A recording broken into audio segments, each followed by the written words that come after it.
principal instituição de educação na época de Jesus, e não só na época de Jesus, mas a gente pode dizer que na Bíblia toda, é a família. A família é o lugar por primazia onde a educação religiosa acontece, sendo que os meninos mantinham uma ligação mais forte ao longo da vida com o pai e as meninas com a mãe. É na família que primeiramente as crianças têm contato com a vida religiosa do seu povo, com a sua tradição e também com as escrituras, de certo modo. O segundo lugar que merece destaque é a sinagoga. A sinagoga é um espaço de celebração, mas também de educação religiosa. É o centro da vida comunitária de qualquer aldeia judaica dos tempos de Jesus. Lá a Bíblia era lida, explicada, e alguns rituais aconteciam ali também neste espaço. E o terceiro espaço que a gente pode destacar é a escola sinagogal, que existia ao lado da sinagoga e, em alguns casos, no mesmo espaço que a sinagoga. As meninas não tinham possibilidade de ir à escola, eram os meninos que a partir dos 6 ou 7 anos recebiam uma educação formal na sinagoga.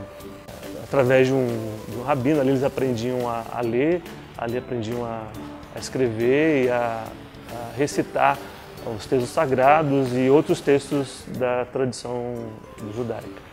O método pedagógico utilizado pelo rabino era o método da repetição. O discípulo deveria repetir os ensinamentos do rabino até que pudesse guardá-los na mente. E o diálogo, através de perguntas e respostas. Mas é um diálogo não como o diálogo, por exemplo, de Jesus, é um diálogo um pouco artificial, porque as respostas já estavam dadas. Então a pergunta era feita já esperando que o aluno respondesse aquilo que o mestre esperava dele.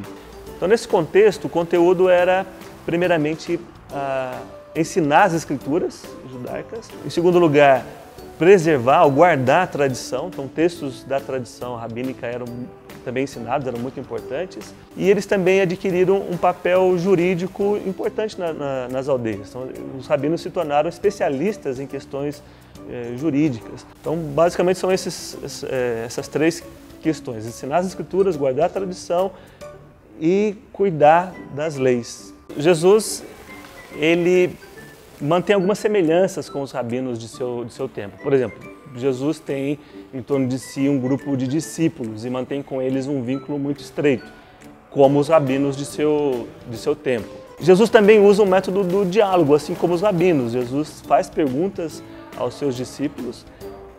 É comum também ver rabinos aproximando-se dele, fazendo perguntas a ele, e ele geralmente devolvendo com uma outra pergunta. Jesus também faz muitas referências às escrituras e aos textos da tradição rabínica. Então, ele é um profundo conhecedor das escrituras, da tradição do seu povo, e faz uso disso como os rabinos faziam também. Ele é chamado de rabi pelas pessoas e se deixa chamar por rabi, inclusive pelos outros rabinos, né? Jesus não tem uma formação formal como os rabinos tinham na escola rabínica, mas ele é visto pelo povo como um mestre, e ele se deixa chamar por mestre pelo povo. Mas há algumas diferenças fundamentais entre Jesus e os rabinos de seu tempo. Uma delas é que Jesus ensina em qualquer lugar. O rabino tem na sinagoga e na escola o seu lugar por excelência de ensino. Jesus ensina em todo lugar. Ensina na sinagoga, ensina no templo, mas também ensina caminhando com o povo, no mar, dentro de um barco, na montanha, e fundamentalmente na casa das pessoas. Jesus recupera o lugar da família, o lugar da casa, como espaço pedagógico fundamental. Outra diferença importante é um método das parábolas que Jesus introduz. Jesus tem predileção por esse método que é participativo. A parábola, ela pressupõe a participação do ouvinte, da ouvinte. Ao contar uma parábola, ao contar essas histórias que ele tira do cotidiano da vida do povo, Jesus espera uma resposta, uma participação. A parábola pede uma participação. Outra diferença importante diz respeito ao tipo de relacionamento que Jesus constrói com os seus discípulos. ele constrói um vínculo estreito, os rabinos também, mas Jesus cria vínculos de afetividade com as pessoas que estão em torno dele. O discípulo de Jesus também é diferente do discípulo dos rabinos, porque ele não deve ter a pretensão de tornar-se um mestre. No rabino tradicional, o sonho e o propósito de um discípulo é tornar-se um dia um mestre. No discipulado de Jesus, o discípulo sempre será um discípulo. O mestre é apenas um, o próprio Jesus. Todos são discípulos e discípulas de um só mestre, de um só Senhor, que é Cristo.